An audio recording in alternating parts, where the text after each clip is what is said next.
Selfie का चक्कर। एक दिन जंगल में चीनू बंदर को एक मोबाइल फोन मिला। वह उसे पाकर बहुत खुश हुआ। उसने मोबाइल से अपनी सेल्फी लेने की बात सोची। उसने नाक व मुंह टेढ़ा करते हुए अपनी कई सेल्फी ली। फिर उसने अपने दोस्तों को दिखाई। सबने उसकी सेल्फी की खूब प्रशंसा की। चीनू का उत्साह और बढ़ गया। अब वह हर रोज जंगल के अलग अलग स्थानों पर निकल जाता और नए नए अंदाज में सेल्फी लेने का प्रयास करता। उसके दोस्त उसकी सेल्फी की खूब तारीफ करते, जिससे चीनू खुशी से फूल जाता।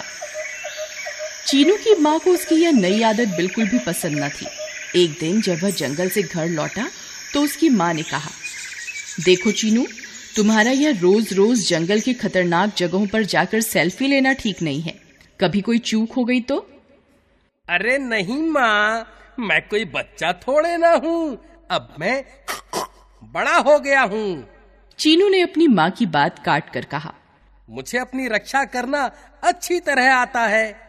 चीनू पर माँ की बात का जरा भी असर न पड़ा। उसने माँ की बात एक कान से सुनकर दूसरे कान से निकाल दी। चीनू के ऊपर सेल्फी का भूत सवार हो गया था। उस पर दोस्तों की मिल रही वाहवाही आग में घी का काम कर रही थी।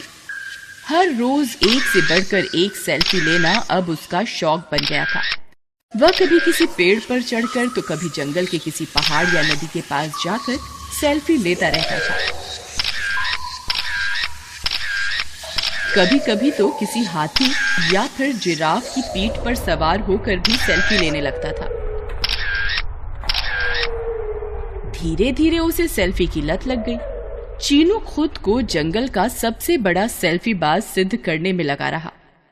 एक दिन चीनू ने जंगल के सबसे बड़े पेड़ की सबसे ऊंची डाल पर चढ़कर सेल्फी लेने का प्लान किया। पेड़ की उस डाल से सारा जंगल चारों ओर दूर दूर तक दिखाई देता था। चीनू इस अनोखे दृश्य के साथ अपनी सेल्फी लेने के लिए पेड़ पर चढ़ गया।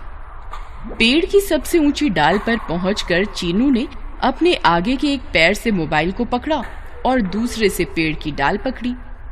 उसके बाद डाल से हवा में लटकते हुए उसने सेल्फी लेनी शुरू की।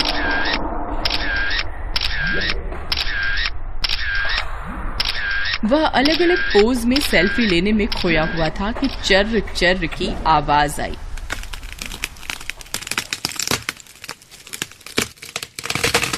पर चीनू का ध्यान आवाज की ओर नहीं गया। वह सेल्फी लेने में पूरी तरह खोया रहा। उसी बीच फिर चर्र चर्र की एक जोर की आवाज आई और जिस डाल को पकड़कर चीनू सेल्फी ले रहा था वह पेड़ से टूट गई। चीनू पेड़ की डाल पकड़े हुए अन्य डालों से टकराता हुआ ऊपर से नीचे धम्म से जमीन पर आ गिरा। जमीन पर गिरते ही वह जोर से चीखा, मर गया। उसकी चीख सुनकर आसपास के जानवर दौड़कर उसके पास आए। सबने देखा चीनू जमीन पर पड़ा दर्द से कराह रहा है। वे उसे उठाकर तुरंत जंगल के डॉक्टर भालूराम के पास ले गए। भालूराम ने चीनू का निरीक्षण कर बताया कि उसे गहरी चोट लगी है और उसके आगे व पीछे के पैरों में फ्रैक्चर हो गया है। उसे अब काफी समय तक आराम करना पड़ेगा।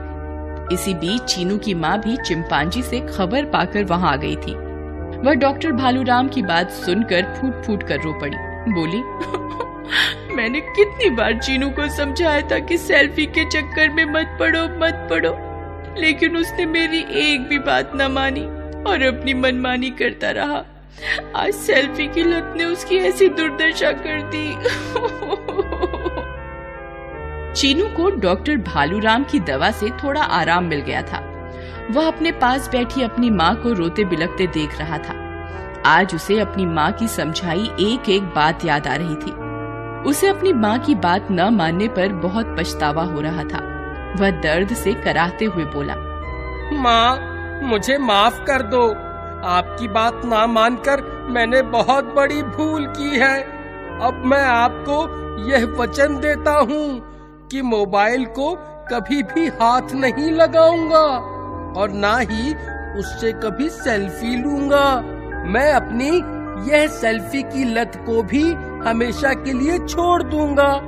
चीनू को अपनी भूल का एहसास होते देखकर उसकी माँ उसे अपने गले लगाकर बोली, बेटा, इसमें मोबाइल का कोई दोष नहीं है, बल्कि दोष तुम्हारा है। तुमने अपनी जान जोखिम में डालकर सेल्फी ली थी, जिससे तुम्हारे साथ इतनी बड़ी दुर्घटना हुई। अगर तुम सही और सुरक्षित तरीके से सेल्फी लेते तो इस हादसे का शिकार होने से बच जाते। चीनू ने माँ की बात को गांठ बांध लिया, साथ ही सेल्फी की लत को भी छोड़ देने का संकल्प कर लिया। चीनू के पास खड़े उसके सभी दोस्तों ने भी इस घटना से सबक लेकर अब कभी भी अपनी जान जोखिम में डालकर सेल्फी न लेने का फैसला कर लिया।